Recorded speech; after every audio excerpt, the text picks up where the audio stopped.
Good morning, students. In the previous class, we have discussed regarding the thermometer, how do we have to take the reading, and why mercury is used in thermometers. Afterwards, we have discussed the relationship between the two scales of reading which are used, that are Celsius and Fahrenheit. Afterwards, we have discussed the least count and the range of the thermometer. Today we will discuss about the clinical thermometer, as it means the thermometer which is used for clinical purposes, for diagnostic purposes, regarding which is used in general, might be all of us must may be having at our homes for measuring the temperature of the patient. So we use a specially designed and calibrated, that is mercury in glass thermometer, to measure our body temperature. Such a thermometer is known as the clinical or doctor's thermometer. The clinical thermometer differs from an ordinary laboratory thermometer in two respects. What are the differences between the clinical thermometer and the laboratory thermometer? That are, first, it is calibrated from 35 degrees Celsius to 42 degrees Celsius only. So might the reason is behind, because the normal body temperature is around about 36.9 degrees Celsius, and the temperature may up to raise whenever the person may suffer from fever up to this much extent. So the clinical thermometer, the range is between 35 degrees Celsius to 42 degrees Celsius. Here you may see the clinical thermometer, the calibration, it has been started. The range is starting from 35 degrees Celsius to 42 degrees Celsius. Whereas in the below, this capillary tube, it has been mentioned in Fahrenheit scale. That is from 94 degree Fahrenheit to 108 degree Fahrenheit. So in the previous class, we have discussed that normally the body temperature, it ranges around about 36.9 degrees Celsius. So this is so because this is the range over which the temperature of the normal body can vary. Second, it has a slight bend or kink in its capillary tube. The kink is given the name constriction.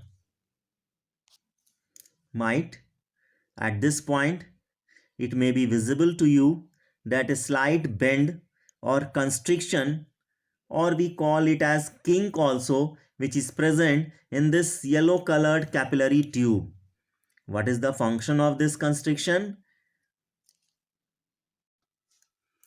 The constriction ensures the mercury thread does not fall back by itself after this thermometer has been used to measure the temperature of a person. The reading can therefore be taken conveniently. This would not be the case if an ordinary lab thermometer was used for this purpose. So what we may understand, this kink, it prevents the falling down of this mercury within this capillary tube. As and how, if you will remove this thermometer from the patient's body, it will suddenly fall down. So to prevent that falling, to know the exact temperature of the body of the patient, the constriction is provided here so that we may go through the reading of the temperature of that patient's body in a conveniently way. Do you know the normal human body temperature is the average body temperature of a large number of healthy persons? It is quite close to 36.9 degrees Celsius or 98.4 degrees Fahrenheit. A body temperature close to 40 degrees Celsius or 104 degrees Fahrenheit indicates a condition of high fever. On that day, we have discussed the relationship between the Fahrenheit scale and Celsius scale. That is F minus 32 by 9 is equal to C by 5. If the value of any of these two scales is mentioned, then we may deduct the other one. Now next, we'll enter to the next topic, that is transfer of heat.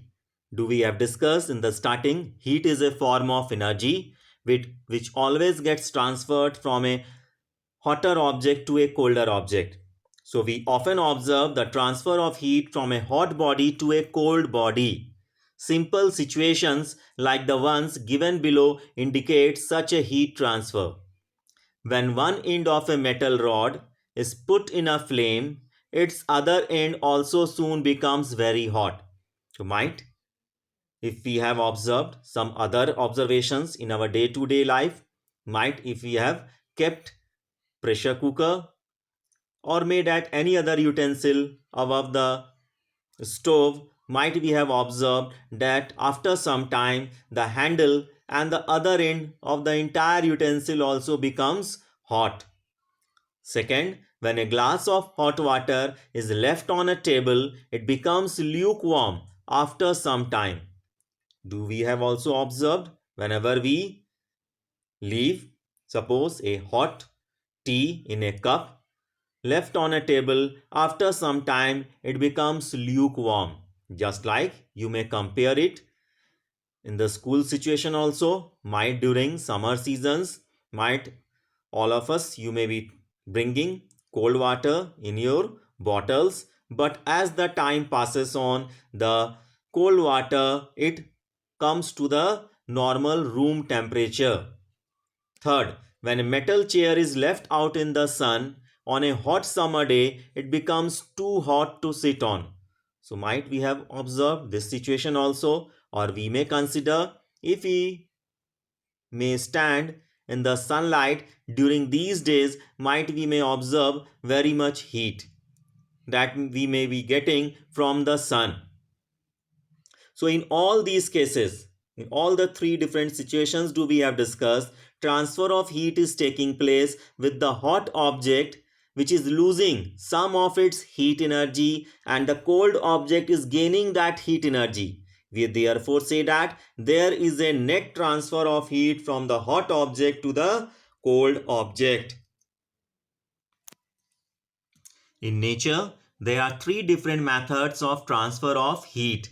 They are known as conduction, convection, and radiation. We will try to understand one by one each of the above situations. First, conduction. This is the most significant method of transfer of heat in solids. In this method, heat is transferred from one particle of the object to the next and then to the next and so on without the particles leaving their places. The particles just vibrate about their mean positions and keep on passing heat energy to their next in line neighbors.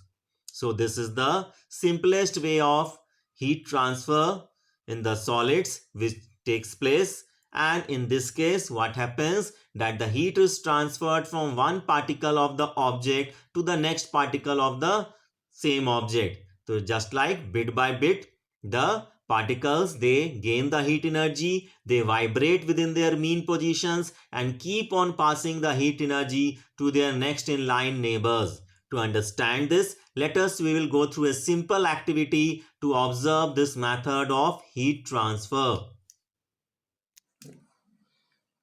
So here you may see that in a stainless steel spoon we have placed 4 buttons with the help of wax put upon it, and we have placed at different locations.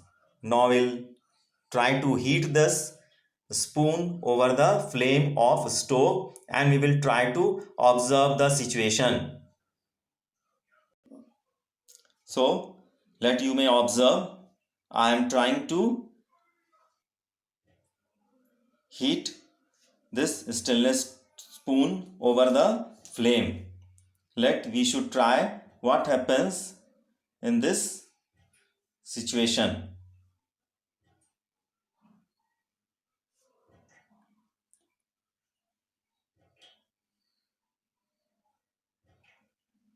See, the first button is going to fall down because the wax is being melted.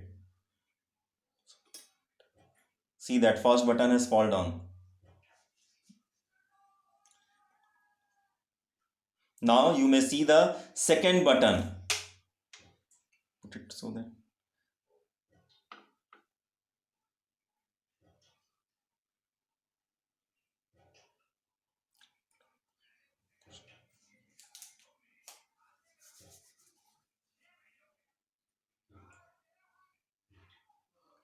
Now you may be observing the second button, which was close to the first, it is now being heated up, and the second button has also fallen down. So what do we may observe? The heat is being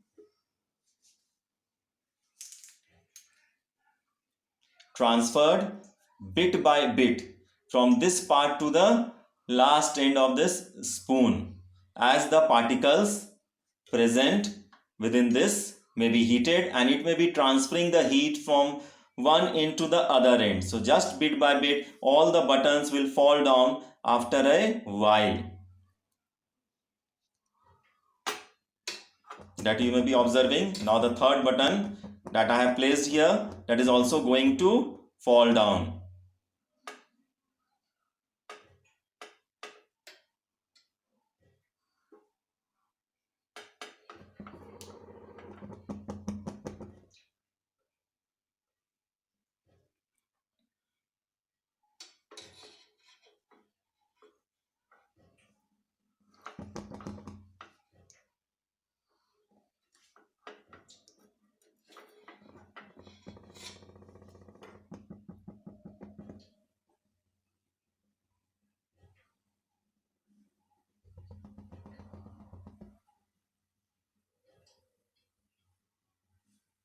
So you may be observing the third button is also going to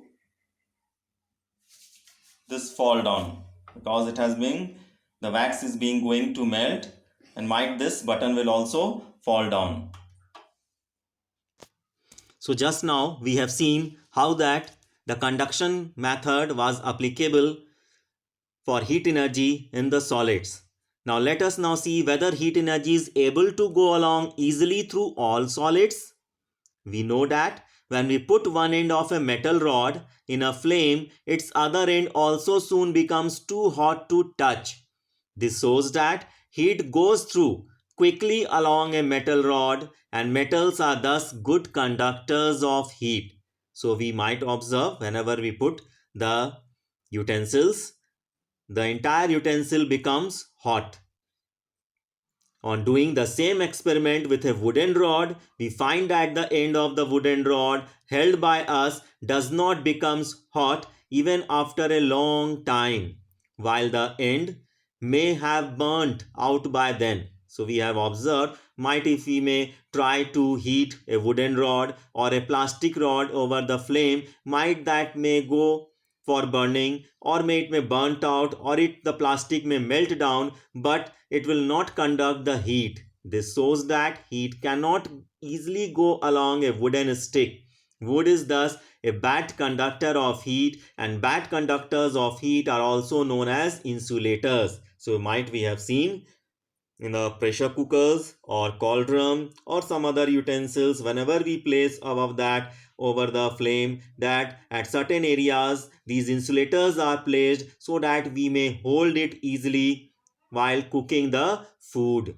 All metals are good conductors of heat, with some of them better than the others. Wood, ebonite, cotton, plastic, cork, thermocol, air, and water are all bad or poor conductors of heat. That is, they are heat insulators. So we have to must remember that air is also a very much, we can say, a bad or poor conductor of heat. That is, they are heat insulators. So we put both good and bad conductors to many uses in our daily life. For example, we use metals to make cooking utensils. Metals, being good conductors, quickly transfer the heat of the flame to the food items kept inside. The food items then get heated up and cooked. Metals are also used for making kettles, boilers, and boiler tubes for the same reason. So that is the common observation that do we observe in our day-to-day life. Second, we use wooden or plastic handles for holding tea kettles or cooking utensils. So just we have discussed in the utensil, certain areas they are having such type of plastic or wooden handles. These handles help us to hold them even the objects themselves are quite hot. This is because being insulators, they do not let the heat to go transfer to our hands. Third, use of bricks and mud for making houses helps to shield us from the heat of the sun during summers. These materials are bad conductors of heat and hence they do not let the outside heat to reach easily inside the house.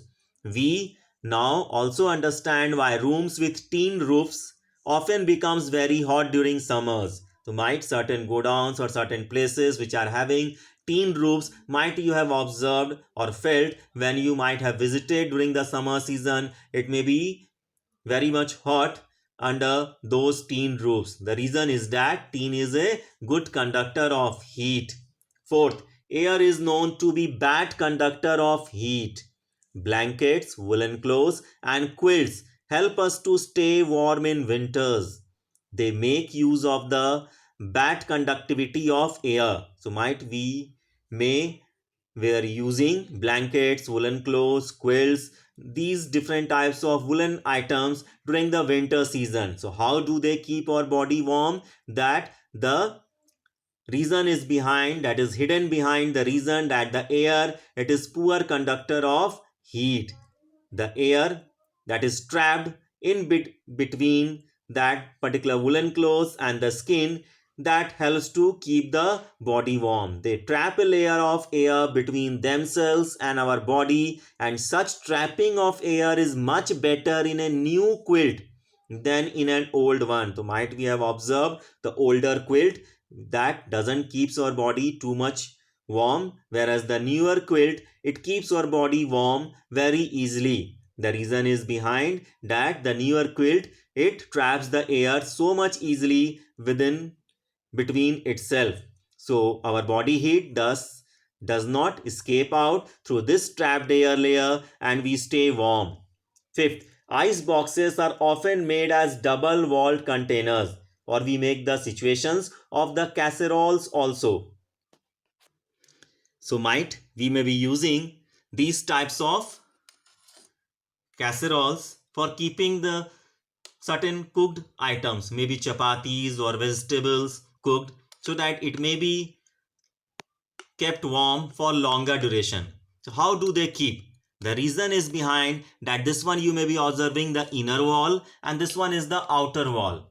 A layer of air is trapped in between these two layers, and as we have discussed, air is poor conductor of a heat. It does not let the heat to escape out. So the items which are kept inside these casseroles are kept warm for longer duration. Or may that if you are keeping any other cold items within these casseroles, it may be kept cold for longer duration. So just now we have seen that the layer of trapped between the two walls does not let the outside heat to reach the ice kept inside the box. So that is dealt for the case of ice box. Here we have discussed about the casseroles where we keep chapatis or cooked vegetables to be kept hot for longer duration. So the ice therefore does not melt quickly. Thank you. Have a nice day. In the next class, we'll discuss about the next method of heat transfer, that is convection.